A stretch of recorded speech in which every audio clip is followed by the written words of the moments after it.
Hello, everybody. It's Monica Heltz with your weekly Fishers Health Department update. Today is Tuesday, February 16th.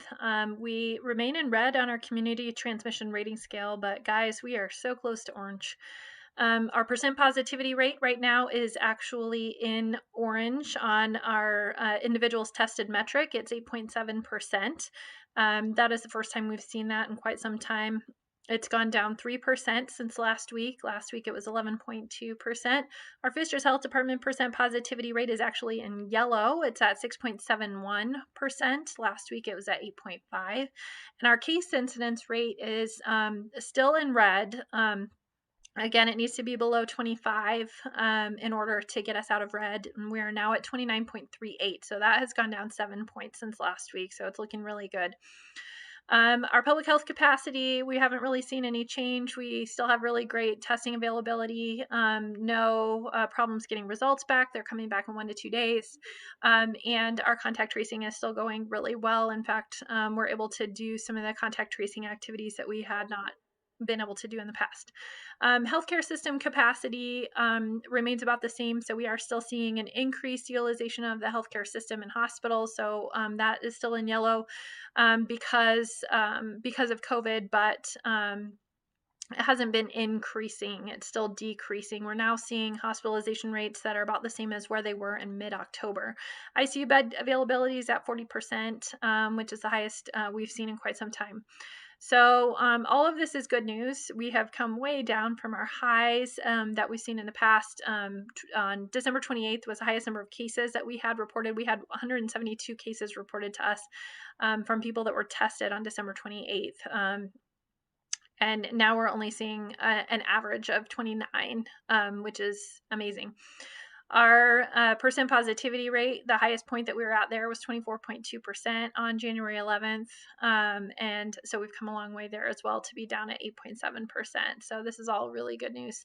In our vaccine news, we're still allocated 1,000 doses a week from the state. We sure hope that those allocations increase as more vaccine becomes available and is going out to other different partners in the community.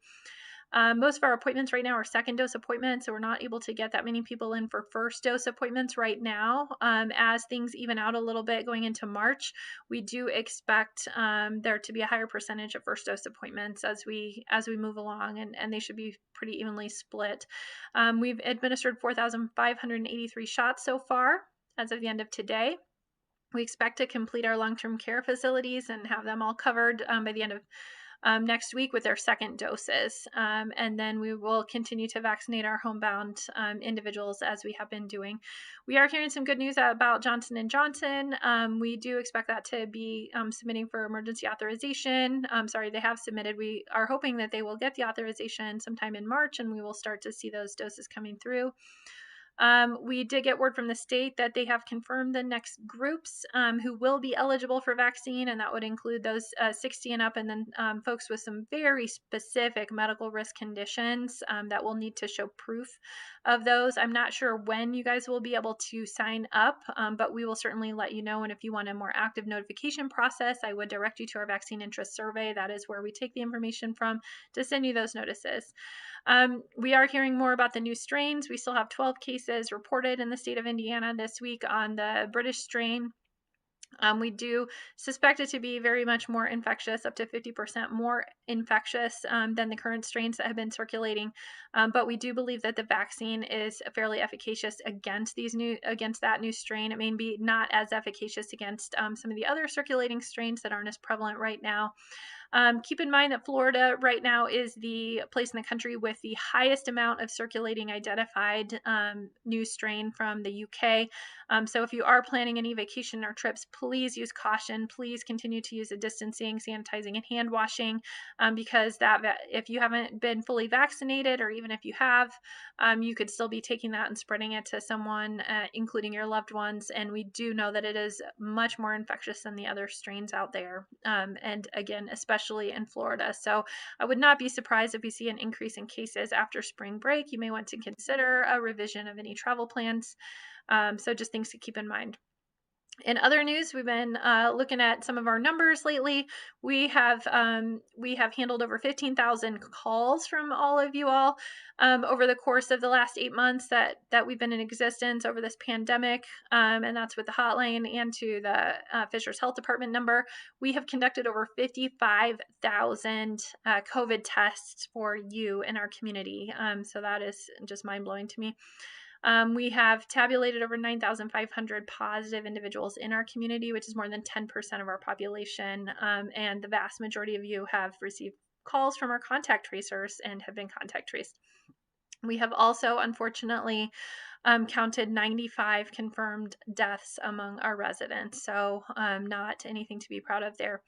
In other activities that we've been working on, of course, our birth and death certificates are moving along. We have issued a number of those. We have also issued a number of food permits, almost 300 so far this year. We're getting pool permits out there for the annual pools, and then, of course, when April comes around, we'll start with the seasonal pools. We've been conducting inspections on all of those. We have been investigating complaints. We've been handling reportable diseases. COVID is not the only thing that we do as far as reportable diseases goes. There are 72 others. We've been doing lead investigations, animal bite investigations, you name it, and we have been doing it. Speaking of animal bites, if you do have a furry friend, you may want to give some attention to those. We are hearing of increased stress and anxiety from our veterinarian partners among animals. With all of this time in the home, and we are seeing that on our end in the increase in reported animal bites. So please, take some caution and be nice to your furry friends, and recognize that they're under a little bit of stress too. So that's our update for this week, and I look forward to talking to you again next week. Thanks so much for listening.